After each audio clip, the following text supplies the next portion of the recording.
Three Young Pilgrims by Cheryl Harness. It's a note from the author. The purpose of this book is to tell part of the story of a family, the Allertons' adventures during 1 year between the autumns of 1620 and 1621 cannot be told apart from the larger story of a group of brave people who set out to make a new life in a land that was unknown to them. The book is not meant to be a scholarly work on the Pilgrims. Much has been written in greater detail about their ways and wanderings. It is instead a storybook, a primer that will, perhaps, lead the reader to study further. While researching the story, the author visited Plymouth Plantation in Plymouth, Massachusetts. This living history museum strives to give an authentic simulation of how life was lived in the 1620s. It's a trip she would recommend to anyone who wants to discover more. Mary, Remember, and Bartholomew stood on the deck of a little boat in the very middle of dark blue ocean all around. They watched for mermaids and whales, pirates, and most of all, land. Down below their feet were the dark, bad-smelling rooms for the people and their bundles. Below them was the hold full of cargo and barrels of food and water. Below all this was dark, cold seawater, where Mama said fish swam through the bones of poor, drowned sailors. It had been 60 days since the ship sailed from England. Finally, one cold November morning, there was a shouting, "Land! Land ho! 'Tis America!" The Pilgrims strained to see a pale ribbon of land. Every morning the thin line on the horizon was thicker. Mary wondered if bears were watching from behind the tiny trees. Captain Jones told the sailors to drop the Mayflower's iron anchor into the sea. Papa said, "Tomorrow we will row ashore to see if all is safe. We'll find the best place for our colony, and our new baby will be born in the new world." Mama blushed happily. To make sure everyone would stick together once they reached shore, the Pilgrims wrote an agreement. They were there to build a colony for the glory of God and in honor of our king and country. Together they would be a civil body politic, making and obeying laws for the common good. It was scary getting into the little boat. Everyone's legs were wobbly after so many weeks at sea. But then, how wonderful to run on the solid land. Mama and the other women washed their families' clothes in the water and spread them out to dry on the rocks and bushes. The children went exploring. "Don't go off too far," the mothers called. Mary thought she saw a face peeking from behind a rock, but when she looked, there was no one there. That afternoon, the Pilgrims returned to the Mayflower. It would be their shelter until the place to settle was found. It was an important decision. Finally, just before Christmas, Papa said to Mama, "We found a fine place to build. We will call it Plymouth Colony." Mama smiled. "I'm glad, Isaac." The children saw her face was thin and pale. They felt worried. Everyone was hungry and tired of living crowded together on the damp, smelly ship. On the land and on the gray, rolling sea, the days and nights were growing cold and bitter. Mary watched snowflakes melt into the salty sea. She could hear the ringing of axes and pounding of hammers.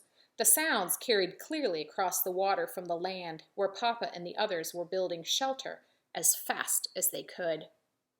Some of the grown-ups were beginning to be sick. Mistress Mullins had died of the sickness. Mr. Bradford's sad, silent wife had fallen into the sea and drowned. Mary shivered and wished that the new baby would come, that spring would come, and that they could all be warm and safe together in their own house with supper in the kettle. In the next weeks, those who were strong enough moved their belongings from the ship to the common house and to their own half-built houses. One dark winter evening, Papa built a smoky fire in their own hearth. That night, Bartholomew, Remember, and Mary warmed their fingers with their whispered prayers and bundled up with him and Mama. The family listened long to the sounds of the woods before falling asleep, and the wind blew cold off the sea. On the 16th day of March, Mary found tiny spring flowers in a clump of melting snow. Remember said, "It must be spring." Mama said winter is most dark and cold, just before spring. In the darkest winter, half of the Pilgrims had died of the great sickness. Mama and the new baby died too. A tear slipped down Bartholomew's nose. Then he saw the Indian.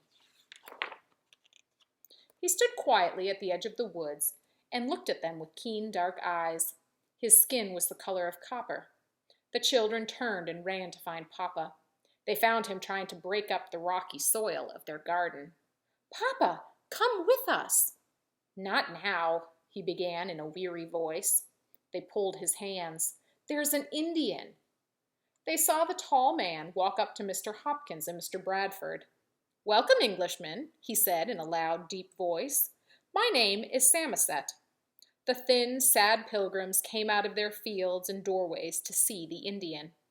After spending the night with the Hopkins family, Samoset went back to his home in the forest. When he came back, he brought his friend Squanto with him.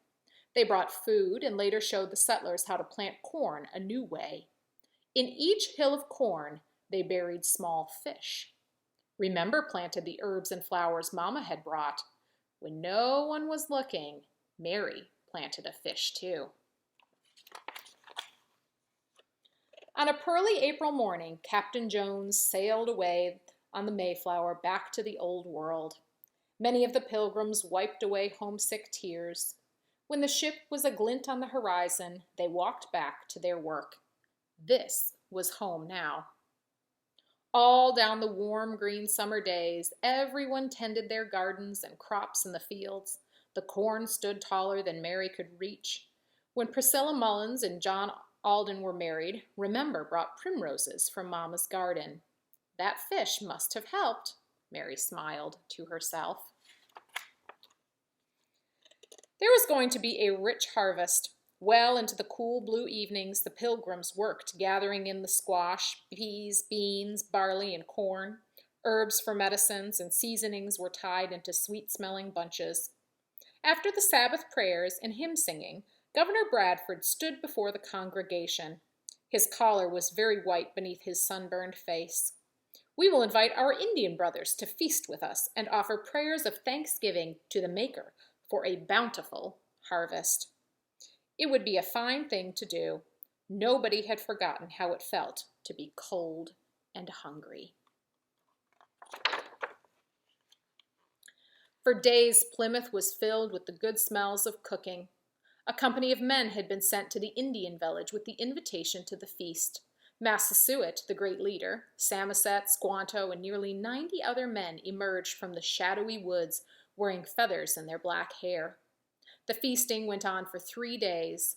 As the deer brought by the Indians roasted and food was set out on long tables, the men challenged each other to see who was strongest, whose feet ran fastest. Late at night, Papa and his children sat at the edge of the circle of firelight.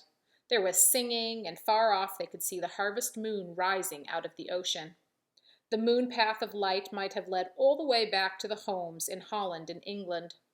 Mary sat in Papa's lap, munching a bit of berry tart. Bartholomew asked, "Papa, are you happy we came to America?"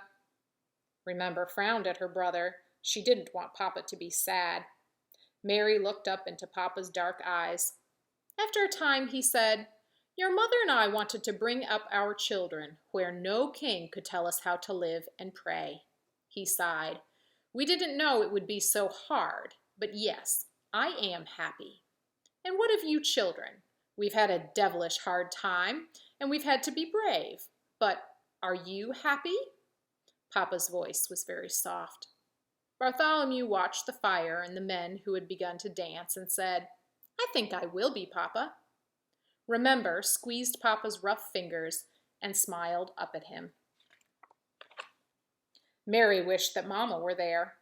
Papa's arms tightened around her. Feeling warm and safe, she whispered, "I wasn't happy." Papa's soft whiskers brushed her cheek. The 4 of them listened to the singing and the sea.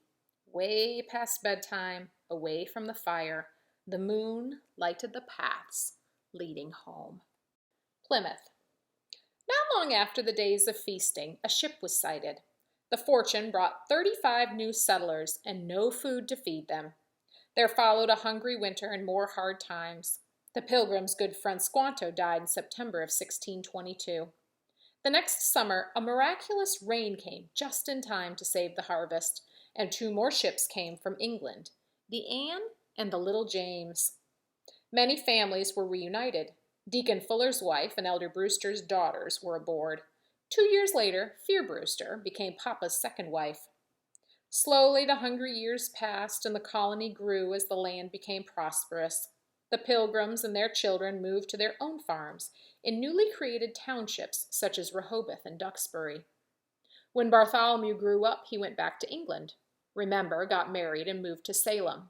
Mary became the wife of Tom Cushman, who had come over on the Fortune. They had 8 children, and when Mary Allerton Cushman died in 1699, the last passenger of the Mayflower passed from the earth. The Saints. In the days of the Pilgrims, the Church of the King was the Church of the nation, so King James's church was the Church of England. Some folks thought that the King's church should be stricter, pure and plain. Some even left it altogether. This was against the law. Even though they loved England, these people were in too much trouble to stay, so they went to Holland and settled in the town of Leyden. William Brewster, his wife Mary, and young William Bradford, who later became the governor of Plymouth, were among them. After 12 years in Holland, they and other members of their little church decided to go to America, where there was lots of land and greater freedom. Because they thought of themselves as God's chosen people, they called themselves saints. The others who sailed were strangers to them, so that's what they were called. Strangers. Besides religious freedom, the New World also offered the chance for people to own their own land. Because of this opportunity, the strangers, men, women, and children from London and southeastern England, decided to join the adventure. Many problems later, 102 pilgrims altogether sailed away on the Mayflower. Indians. Massasoit was a great sachem, or chief of the Wampanoag people. Samoset brought him to the English March 22, 1621. Massasoit and Governor John Carver worked out a peace treaty, which lasted until 1675, when the chief's son, Metacomet, known as King Philip, declared war on the English, who kept coming and coming. He lost.